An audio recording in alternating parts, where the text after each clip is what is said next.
आकाशवाणी भोपाल से प्रस्तुत हैं प्रादेशिक समाचार।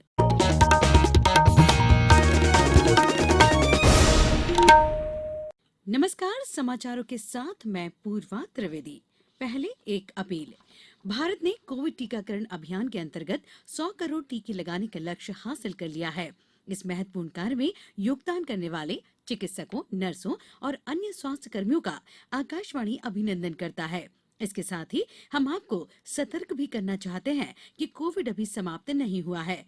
आप सभी से हमारी अपील है कि यथाशीघ्र दोनों टीके लगवाएं और अन्य लोगों को भी टीके लगवाने के लिए प्रेरित करें। विवाह और अन्य समारोह के दौरान इन 3 आसान उपायों का पालन करें। मास्क पहनें, 2 गज की दूरी बनाए रखें, हाथ और चेहरा साफ रखें। कोविड से संबंधित कोई भी जानकारी और मार्गदर्शन के लिए राष्ट्रीय हेल्पलाइन नंबर 01123978046 और 1075 पर संपर्क करें। अब इस बुलेटिन के समाचार। सबसे पहले मुख्य समाचार। मुख्यमंत्री ने कहा, जनजातियों के विरुद्ध दायर छोटे-छोटे और झूठे मुकदमे वापस लिए जाएंगे। जबलपुर, भोपाल और कोटा मंडल में पश्चिम मध्य रेलवे ने बैठीकट यात्रियों के साथ महीने में 80 करोड़ रुपए का जुर्माना वसूला।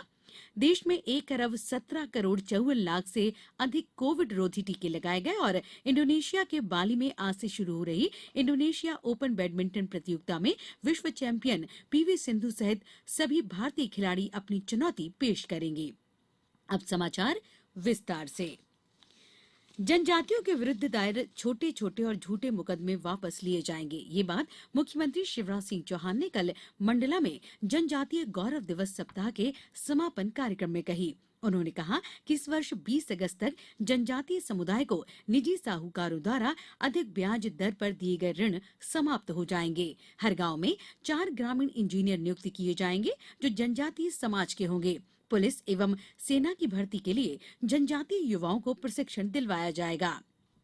मुख्यमंत्री ने कार्यक्रम स्थल से 600 करोड़ रुपए से अधिक की लागत वाले विकास कार्यों का लोकार्पण एवं भूमि पूजन भी किया। मुख्यमंत्री ने कहा कि सरकार नई आबकारी नीति बना रही है जिसमें जनजातीय वर्ग पारंपरिक रूप से महुआ से शराब बना पाएगा। इस हेरिटेज शराब को बेचने का अधिकार भी जनजातियों को दिया जाएगा। पश्चिम मध्य रेलवे ने बैठीकट यात्रियों से 7 महीने में 80 करोड़ रुपए का जुर्माना वसूला है। सबसे अधिक कार्रवाई जबलपुर रेल मंडल में हुई। सीपीआरओ के मुताबिक 1 अप्रैल से 30 अक्टूबर तक जोन के जबलपुर, भोपाल और कोटा मंडल में 7 महीने में बिना टिकट यात्रा करने वाले और बिना बुकिंग के लगेज ले जाने वालों के खिलाफ अभियान चलाकर चेकिंग कराई गई थी। इस कार्रवाई के दौरान रेलवे ने 11,17,000 प्रकरण बनाए और जुर्माने के तौर पर 80 करोड़ 33 लाख रुपए जुर्माना वसूला। जबलपुर रेल मंडल ने कुल 5,25,000 प्रकरण में 41 करोड़ 36 लाख रुपए जुर्माना वसूला। भोपाल रेल मंडल ने 3,68,000 प्रकरण में कुल 24 करोड़ 20 लाख रुपए जुर्माना वसूल किया। अब समाचारों में वक्त है एक ब्रेक का। कोविड-19 से बचाव और सुरक्षित रहने के 3 उपाय। मास्क लगाएं, 2 गज दूरी है जरूरी, सुरक्षित दूरी रखें, हाथ और मुंह साफ रखें।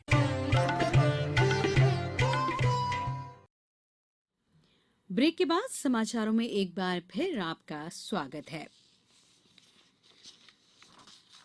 देश में 1 अरब 17 करोड़ 54 लाख से अधिक कोविड रोधी टीके लगाए जा चुके हैं। इनमें से 76 करोड़ 80 लाख टीके पहली डोज के रूप में और 40 करोड़ 74 लाख टीके दूसरी डोज के रूप में लगाए गए। केंद्रीय स्वास्थ्य मंत्रालय ने बताया कि कल 63 लाख से अधिक टीके लगाए गए। राष्ट्रव्यापी टीकाकरण अभियान के अंतर्गत केंद्र सरकार राज्यों और केंद्र शासित प्रदेशों को निःशुल्क कोविड रोधी टीके उपलब्ध करा रही है।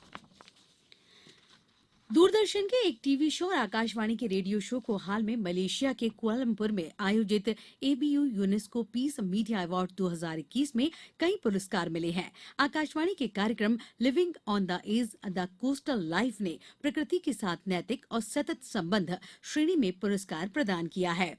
दूरदर्शन के कार्यक्रम DEA definitely leading the way को living well with super diversity श्रेणी के तहत पुरस्कृत किया गया है।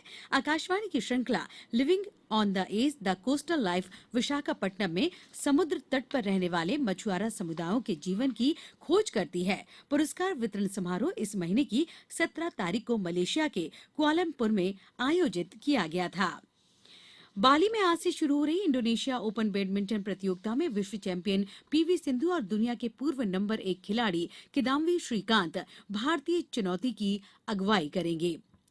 तीसरी वरीयता प्राप्त सिंधु जापान की अया ओहोरी और श्रीकांत अपने ही देश के प्रणय के खिलाफ अभियान की शुरुआत करेंगे।